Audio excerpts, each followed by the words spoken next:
Flight, the dream that has possessed mankind throughout history, did not escape Arnold Palmer. Even as a young man, though golf was his passion, the skies were a constant source of wonderment to the would-be aviator. And my interest in flying started at a very young age also. I built model airplanes, and I remember a friend of mine, we built a large model, and it took us somewhere in the area of a year of cutting out and putting together pieces for this airplane we were building. And we did it with all the enthusiasm of flying an airplane and building an airplane.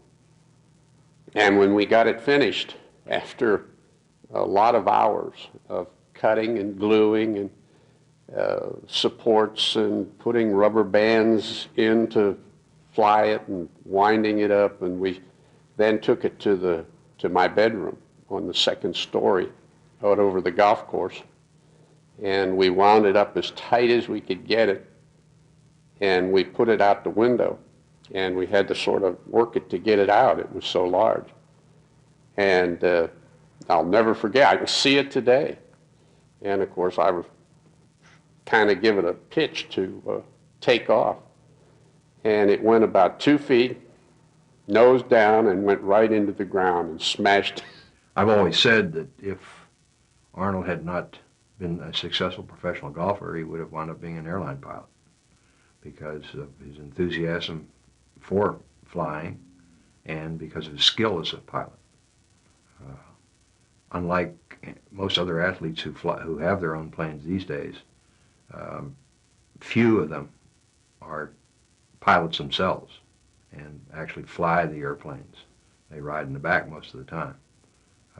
Arnold developed an enthusiasm for aviation early on. As a kid, he built the little model balsa wood airplanes and all, and likes to tell the story that he really learned to fly after a friend up here took him for a rather scary ride. Some men run to escape their fears, while others accept the challenge of facing them head on.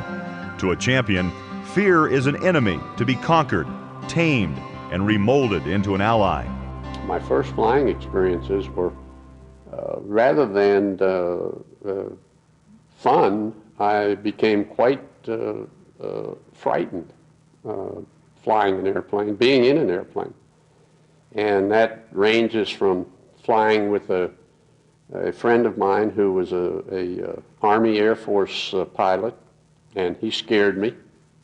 And then when I first started to play golf and was traveling in a DC-3 to a golf tournament, flying through thunderstorms. And I didn't know or why, but I became rather frightened of flying. And I decided that the best way to whip that fright was to learn to fly. Obsess, to haunt, or excessively preoccupy the mind. Aviation has become a significant part of the Arnold Palmer legacy. A childhood fascination has blossomed into a lifelong pursuit of adventure in the sky. It became somewhat of an obsession to me, and in my early professional days as a golfer, I was flying airplanes when I wasn't playing the tour. The new airplane they were testing it, and they were going to fly it from Latrobe. They flew direct from Latrobe to Scotland. And it was there a day early, and I wanted to see some pictures. I wanted to get some pictures and see the new airplane because I'd heard so much about it. It's a fantastic airplane. So I'm up there with my camera, and I'm taking pictures, and they're sitting in there, and you can see the fellow from Cessna and Mr. Palmer, and they're talking, and I'm still taking pictures, and then they start to crank it up to get ready to go. And all of a sudden the door drops down and this arm goes like this. And I look around and I'm the only one standing there, and it's Mr. Palmer. He says, "You want to go for a ride?"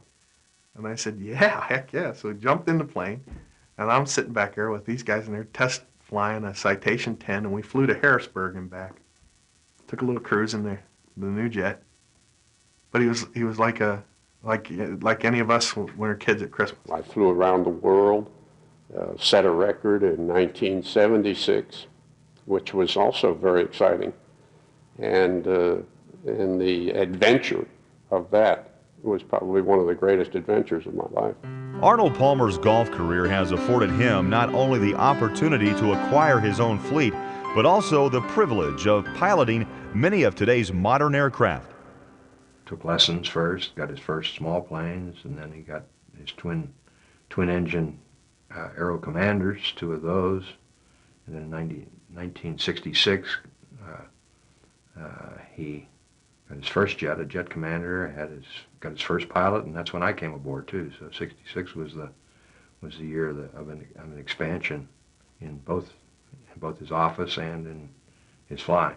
And that meant that I could be home a lot and still be working, and that just became even more a part of my life then, because as time went on, I bought an airplane, a twin-engine airplane, and I had a family then, and I would load them in the airplane, and we'd fly to golf tournaments. And as time went on, I had the opportunity to do exhibitions for the military, and when I did an exhibition for the military, why, the pay I got was to fly whatever exotic aircraft they had, whether it was a fighter plane or I started out flying T-33s, and through the years have flown just about most of the airplanes that the military had. And I also, through golf, had the opportunity to fly 747 before it even became a commercial airliner. One of the many reasons that people admire Arnold Palmer is that his example has shown that hard work and dedication can make dreams come true. In 1966, I leased my first jet aircraft to travel on the tour, and have been doing that from '66, and here we are in '96, and I'm now waiting on probably one of the most sophisticated jet aircraft from a executive type jet to ever fly through the air. And he just loves it. He's had there are a lot of good aviation stories that have developed over the years. He's had several pilots, all very skilled guys, and he would be, I think, lost without his golf and be lost without his flying. And I suppose that I got an enjoyment out of flying the airplane, and that kind of took me away from the golf course, and that was also a very important thing. Golf is great, and golf is my first love, but as far as my jobs and things that I worked at, but flying has been something that I would never give up.